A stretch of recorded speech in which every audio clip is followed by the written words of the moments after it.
विद्यार्थी मित्रों नमस्कार। आज दिनांक 29 जून 2021 और आज मंगलवार होने के कारण हमारी हिंदी की तासिका है। आप लोगों को याद होगा कि पिछले मंगलवार को हमने पाठ 1 का चित्र वर्णन किया था जिसका नाम था नंदनवन। आज की तासिका को हम पाठ 2 की कविता पढ़ेंगे जिसका नाम है बूंदे। अब बूंदे का मतलब आप लोग जानते हो, जैसे बारिश की बूंदे होती है, पानी तेल की बूंदे होती है, पानी की बूंदे होती है। याद आया? बूंदे का मतलब क्या है? बूंदे यानी मराठी में जिसे आप लोग थेंब कहते हो वह।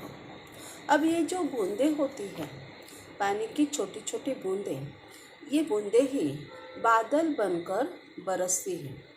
आसमान में बादल गरजते हैं, बिजली चमकती है, उसके बाद बरसात शुरू होती है। अब आप लोग बरसात के मौसम में ही हो, अभी बरसात का मौसम ही शुरू है, तो आप लोग बरसात देखते हो, बरसात को आप लोग अनुभव करते हो। तो ये छोटी छोटी जो पानी की बूंदें हैं, ये बूंदें ही बादल बनकर बरसती हैं। बादल आते हैं, आसमान में बादल इकट्ठा होते हैं, काले काले बादल। उसके बाद धीरे धीरे बरसात की शुरुआत होती है। उसी प्रकार बरसात के दिनों में कभी कभी बिजली भी चमकती है। आप लोगों ने ये सब कुछ अनुभव किया ही होगा। अब ये जो बूंदें होती हैं, ये बूंदें बड़े बड़े काम करती हैं। पानी की बूंदें या बरसात की बूंदें बड़े बड़े काम करती है। कौन से बड़े बड़े काम? तो ये बूंदें ही खेतों में, खेत तो जानते हो आप लोग, जहाँ किसान खेती करता है। आपके गांव में आपके दादाजी, मामा जी, चाचा जी खेती करते होंगे, खेती में यानी खेती। तो ये बूंदें खेतों में, बागों में, मैदानों में बरसती हैं और इन सब को हरा भरा करती हैं। बरसात के पहले गर्मी का मौसम होता है। जब गर्मी का मौसम होता है तब पानी के अभाव से पेड़ पौधे सूख जाते हैं, उन पर धूल जम जाती है, काले काले नज़र आते हैं। और पहली बरसात में सारे पेड़ पौधे धुल जाते हैं और सब जगह हरियाली ही हरियाली नज़र आती है। तो ये बूंदें सिर्फ खेतों को नहीं, बाग और मैदानों को भी हरा भरा करती हैं। मैदानों में भी घास उगती है, जिस कारण मैदान भी हरे भरे दिखते हैं। बागों में फूल पौधे होते हैं, बड़े बड़े पेड़ होते हैं, जिस कारण बाग हमें हरे भरे नज़र आते हैं। और बरसात के पहले ये जो हमारे किसान बंधु हैं, ये क्या करते हैं? खेतों में बीज बो कर रखते हैं। फिर जैसे ही बरसात की शुरुआत होती है, इन बीजों को अंकुर आता है और फिर वह या वे बीज धीरे धीरे बढ़ते रहते हैं। अब ये जो बरसात की बूंदें हैं, ये हम सबको जीवन देती है। जीवन का मतलब है हम सबको क्या देती है? हम सबको ये बरसात की बूंदें पानी देती हैं। और पानी का ही समानार्थी शब्द है क्या? जीवन। पानी के तो अनेक उपयोग हैं, आप लोग जानते भी हो। पानी का महत्वपूर्ण उपयोग क्या है? पीने के लिए। बिना पानी पिए हम जीवित नहीं रह सकते। उसी प्रकार खाना बनाने के लिए पानी की बहुत ज़रूरत होती है। हमें नहाने के लिए, कपड़े धोने के लिए, बर्तन साफ़ करने के लिए, घर साफ़ करने के लिए, फर्श पोंछने के लिए, सब के लिए पानी लगता है। पेड़ पौधों को पानी लगता है। जिस प्रकार हमें पीने के लिए पानी की ज़रूरत होती है, उसी प्रकार पक्षियों को यानी पंछियों को, जानवरों को, फिर वे जानवर पालतू हो या जंगली हो, उन्हें भी पानी की ज़रूरत होती है। और आप लोग तो जानते ही हो खेतों में पानी कितना महत्वपूर्ण है। खेती की अगर पानी नहीं हुआ आया बरसात ही नहीं हुई तो खेती हो ही नहीं सकती। अकाल पड़ जाएगा, सूखा अकाल पड़ जाएगा। इसलिए कवि कहते हैं कि ये जो पानी है या बरसात है, ये हमारा जीवन है। पहले मैं कविता पढ़ती हूँ, उसके बाद हम इस कविता का सरल अर्थ देखेंगे। पेज क्रमांक 4 सुनो और गाओ। कविता दूसरी, बूंदे। रिमझिम गाती बूंदे धरती पर है आती बूंदे, खेतों बागों मैदानों में हरियाली फैलाती बूंदे। धरती से नालों नदियों में, सागर में मिल जाती बूंदे। गर्मी से तपते लोगों को शीतलता पहुंचाती बूंदे। मेंढक मोर पपीहे कोयल, सबका मन हर्षाती बूंदे। पुरवाई के रथ पर चढ़कर इठलाती मुस्काती बूंदे। कवि कौन है? रोहिता श्व अस्ताना। कवि का नाम है रोहिता श्व अस्ताना। अब ये जो कविता है उस पेज क्रमांक 4 के बीचों बीच दी है। देखो, कविता पेज क्रमांक 4 के बीचों बीच दी है और उसके दोनों ओर कविता के लिए सुंदर चित्र दिए हैं कवि ने। पुस्तक तो खोली है ना आप लोगों ने। आपके जो पेरेंट्स हैं या आपके माता या पिता आकर स्कूल से पुस्तक लेकर गए हैं, तो पुस्तक आप सबके पास है ही। तो पुस्तक का पेज क्रमांक 4 निकालना है, उसमें कविता देखनी है और चित्र भी देखना है। कवि क्या कहते हैं? रिमझिम गाती बूंद। जब बरसात होती है तो आवाज़ कैसी होती है? टप टप टप। ऐसी आवाज़ आती है ना बरसात की, क्योंकि जब पानी की बूंदें छतों पर गिरती है। हाँ, घर है तो घर के छतों पर, पेड़ों पर, अगर खुला मैदान है तो ज़मीन पर पानी की बूंदें गिरती हैं, तो उसकी आवाज़ आती है टप टप टप टप। मानो रिमझिम गीत गाते हुए ये बूंदें आती है, बरसती है। कहाँ पर आती है बूंदें? धरती पर ये बूंदें आती है। हमारे धरती पर ये बूंदें रिमझिम करती हुए बरसात की बूंदें आती हैं। खेतों बागों मैदानों में हरियाली फैलाती बूंदें। पहला चित्र देखो, तुम्हारा ये जो दाहिना हाथ है, ये हाथ दाहिना हाथ को ऊपर देखो, एकदम ऊपर जो रथ है वह नहीं, उसके नीचे दो बच्चे खेल रहे हैं बरसात में, दिख रहे हैं आपको? तो ये बच्चे बरसात के पानी में भीग रहे हैं, नाच रहे हैं, खेल रहे हैं, क्योंकि कड़ी ग्रीष्मों के बाद, कड़ी धूप के बाद आज पहली बारिश हुई है, जिस कारण बच्चे खुशी से पानी में भीग रहे हैं, बिना छाता लिए, बिना रेनकोट पहने। तो ये जो बूंदें हैं कैसे आती है? रिमझिम गाती हुई आती है धरती पर, वह गाती गाती आती है। आप लोगों को भी पहली बरसात में भीगना अच्छा लगता होगा। हाँ, छोटे क्या, बड़े लोग भी पहली बरसात में भीगना पसंद करते हैं। खेतों बागों मैदानों में हरियाली फैलाती बूंदे।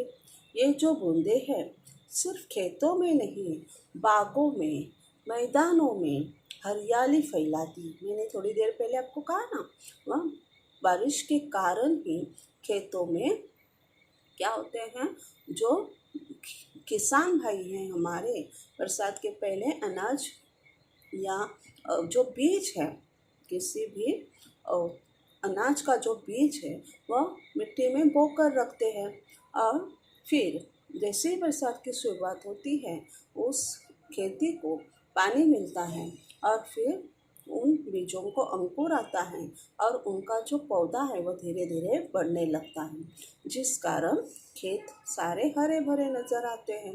बागों में पेड़ पौधे खिल जाते हैं। बागों में सब जो धूल है वह धुल जाती है बरसात के कारण, और बागों के जो घास है, पेड़ है, पौधे हैं, फूल हैं, सब सुंदर नज़र आते हैं, सब जगह हरियाली नज़र आती है। उसी प्रकार बरसात के दिनों में खुले मैदान में भी घास उगती है और मैदान भी हमें हरा भरा नज़र आता है। सब जगह ये बरसात की बूंदें हरियाली फैलाती हैं, क्योंकि ये बरसात की बूंदें खेतों बागों और मैदानों में गिरती है, जिस कारण सब हरे भरे बन जाते हैं। जहाँ पर बच्चे नाच रहे हैं, खेल रहे हैं, वहीं पर आप लोगों को कुछ बागों के फूल दिखाई दे रहे हैं। फिर अगला परिच्छेद देखो, धरती से नालों नदियों में सागर में मिल जाती बूंदे। अब ये जो बरसात की बूंदें हैं ये धरती पर पहले पड़ती हैं, गिरती हैं, फिर धरती से वह बहते बहते नालों में जाती है। नाले मालूम है आप लोगों को, नालों में जाती हैं। फिर आगे आगे ये बूंदें ऐसे ही आगे बहते बहते बहते फिर नदियों में जाकर बारिश की बूंदें मिल जाती हैं। नदियों से फिर आपको पता होगा अनेक नदियाँ जब एक साथ आती है तो सागर बन जाता है, समुद्र बन जाता है। फिर नदियों से ये बूंदें समुद्र में मिल जाती हैं। बरसात की ही बूंदें धरती पर गिरकर नालों और नदियों में बहती हैं। हाँ, नालों से नदियों में नहीं जाती, नालों का गंदा पानी नदियों में नहीं जाता, तो कुछ बूंदें नालों में बहते हैं, कुछ बूंदें नदियों में बहती हैं। वहाँ से बहती बहती नदियों से वे बूंदें सागर में मिल जाती है। उसी प्रकार मेंढक, मोर, पपीहे, कोयल सबका मन हर्षाती बूंद है। नीचे देखो, आपके दाहिने हाथ को ही नीचे आपको मेंढक नजर आ रहे हैं। मेंढक जानते हो, बेडूक। ये जो बेडूक है वह उभयचर प्राणी है। आपको पता होगा, आपने पढ़ा होगा या विज्ञान में आपने सीखा होगा। ये बेडूक जो है वह उभयचर प्राणी है जो पानी में भी रहता है और ज़मीन पर भी रहता है। और बरसात जैसे शुरू होती है वह बहुत खुश हो जाता है। और फिर बरसात के दिनों में ये जो मेंढक है, बेडूक जो है, वह ज़मीन पर आ जाता है। हाँ, खुश होकर वह ज़मीन पर आ जाता है, जो मेंढक आपको चित्र में नजर आ रहे हैं। तो ये जो मेंढक है, सिर्फ मेंढक नहीं, मोर भी क्या होते हैं, एकदम खुश होते हैं बरसात के दिनों में। मेंढक खुश होकर पानी से बाहर आते हैं, ज़मीन पर आकर खेलने लगते हैं। आपने गांव में मोर देखे होंगे। ये जो मोर हैं, मोर भी बरसात की शुरुआत होते ही अपना जो पर है वह अपना पूरा पर फैलाकर खुशी से झूमने लगता है, नाचने लगता है। पपिया जानते हो, पपिया यानी चातक पक्षी, एक प्रकार का गीत गाने वाला पक्षी। ये जो पपिया है वह भी बरसात के दिनों में खुश होकर अपने मधुर आवाज में गीत गाने लगता है। कोयल तो आप जानते ही हो, कोकिला, जो दिखने में काली होती है लेकिन वो सुंदर गीत गाती है। ये सारे पक्षी आपको गाँव में नजर आए होंगे, शहरों में ज़्यादातर नहीं दिखते। कोयल भी अपनी सुमधुर आवाज़ में गीत गाती है बरसात में, पपीहे की तरह। मेंढक, मोर खुश होकर नाचने लगते हैं। ये जो बरसात की बूंदें हैं सबका मन हर्षाती है। हर्षाती है का मतलब है खुश करती हैं। बरसात की बूंदें जो है सबका मन खुश करती हैं। ये सिर्फ मेंढक, मोर, पपीहे और कोयल, इन सबके मन को प्रसन्न करती हैं। एक ऊपर का परिचय हमारा रह गया है ना, वह भी लेती हूँ। गर्मी से तपते लोगों को शीतलता पहुँचाती बूंदें। अब मैंने थोड़ी देर पहले आपको कहा था कि बरसात के पहले गर्मी का मौसम होता है, तो गर्मी से जो लोग तप जाते हैं, परेशान हो जाते हैं। देखो, गर्मी के दिनों में सुबह 9 बजे से धूप निकल पड़ती है और सुबह या सूर्योदय भी जल्दी होता है। सुबह 6 बजे सूर्योदय होता है और 9 बजे से धूप निकल जाती है और 12, 1, 2, 3 बजे तक कड़ी धूप होती है। हम रास्ते पर चल नहीं सकते, चप्पल पहनकर भी चलते हैं तो पैर हमारे गर्म होते हैं, चप्पल गर्म होती है। अगर हम सिर पर बिना टोपी लगाए चले, रास्ते से सिर पर टोपी लगाए बिना जाए तो हमारा सिर दब जाता है। इसलिए गर्मी के दिनों में दोपहर के समय जब कड़क उष्णता होती है तब घर से बाहर बिना वजह नहीं जाना चाहिए। अगर किसी कारण तुम्हें जाना पड़ा तो जूते पहनकर, टोपी लगाकर या छाता लेकर जाना चाहिए, क्योंकि कड़क उष्णता के कारण हमारा सिर दब जाता है, पैर गर्म होते हैं, पूरा हमारा शरीर गर्म होता है, पसीना पसीना हो जाता है, जिस कारण हमें चक्कर भी आ सकती है। तो ऐसे गर्मी से लोग परेशान हो जाते हैं। सुबह नहाने के बाद थोड़ी देर के बाद गर्मी के कारण पसीना पसीना हो जाते हैं। ऐसे लगता है बार बार ठंडे पानी से नहाए। खूब खूब प्यास लगती है, बार बार पानी पीने का मन करता है, कुछ ठंडा पीने का, ठंडा खाने का मन करता है। तो ऐसे गर्मी से परेशान हुए हुए लोगों को, गर्मी से तपने वाले लोगों को ये पहली बारिश की बूंदें शीतलता पहुंचाती हैं, ठंडाई पहुंचाती हैं। गर्मी से परेशान होने वाले लोगों को ये बूंदें ठंडक देकर आराम पहुंचाती हैं। अब तुम्हारा ये जो दाहिना हाथ है, दाहिना हाथ, वहाँ नीचे चित्र देखो, मोर देखो सुंदर अपना पर फैलाकर नाच रहा है। वहाँ पेड़ की टहनी पर कोयल और पपीहे गीत गा रहे हैं। यहाँ पर बागों में पेड़ पौधे खिले हैं नीचे की ओर, ठीक है, घास भी उगी है। अब अंतिम परिच्छेद देखो, पूर्वाही के रथ पर चढ़कर इठलाती मुस्काती बूंदे। अब ये जो बूंदे हैं वह पूर्वाही के रथ पर चढ़कर, ऊपर देखो तुम्हारे दाहिने, ये जो हाथ है ना, दाहिने हाथ को ऊपर तुम्हें एक रथ नजर आ रहा है, रथ, हाँ, जिसे कुछ घोड़े बंधे हैं। उस रथ को कुछ घोड़े बंधे हैं और रथ पर पीछे की ओर बैठने के लिए जगह है। वहाँ पर कोई महाराजा नहीं बैठा है, राजा नहीं बैठा है, तो वहाँ पर एक पानी की बूंद बैठी है। मानो ये पानी की बूंद पूर्वाई के रथ पर बैठी है और इस रथ पर बैठकर वह इठला रही है और मुस्कुरा रही है। इठलाना यानी नखरे करना और मुस्कुराना यानी खुश होकर हंसना। अब पूर्वाई का रथ का मतलब है पूरब की ओर चलने वाली हवा रूपी रथ। हाँ, ये सचमुच का रथ नहीं है।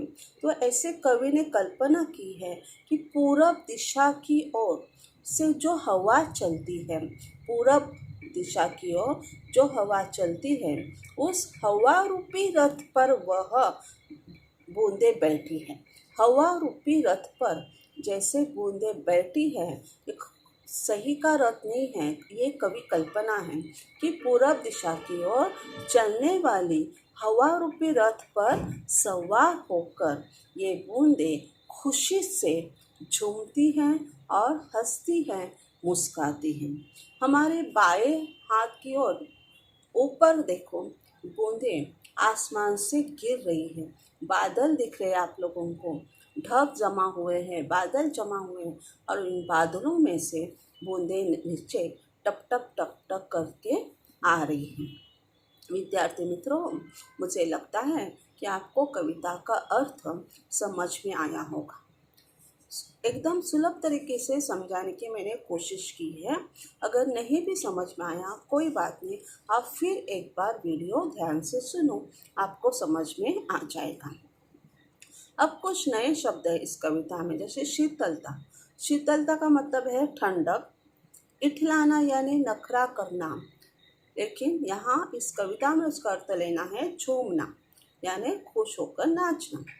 पूर्वाई का मतलब है पूर्व की ओर से बहने वाली हवा, पूर्व दिशा की ओर से बहने वाली हवा। अब इस कविता के नीचे 2 प्रश्न दिए हैं।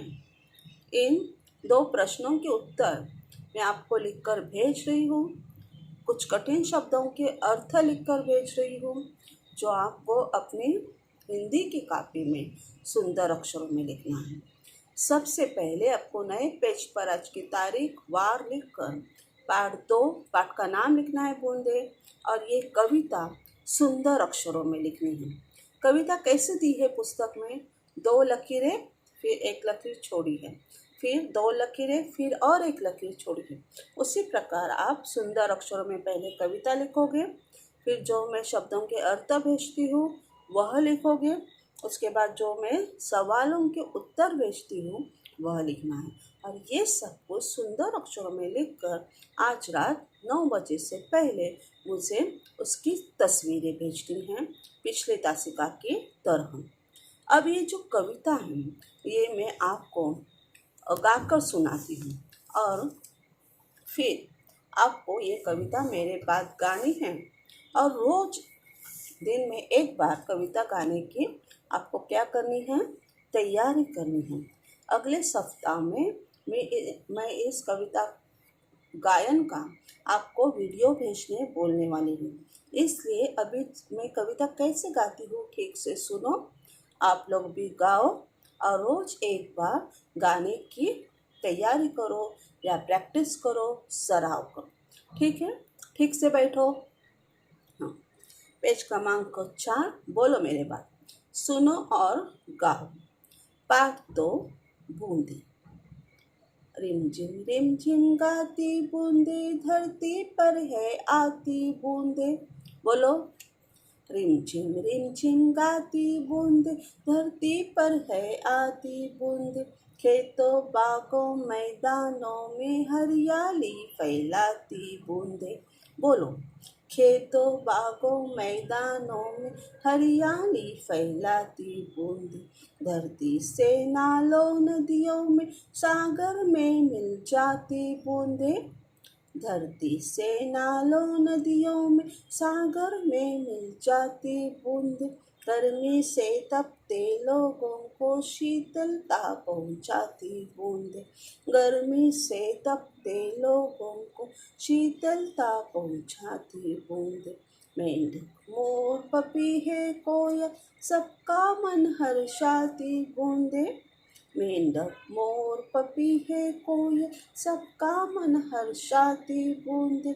पुरवाई के रथ पर चढ़कर इठलाती मुस्काती बूंदे। पुरवाई के रथ पर चढ़कर इठलाती मुस्काती बूंदे। इठलाती मुस्काती बूंदे।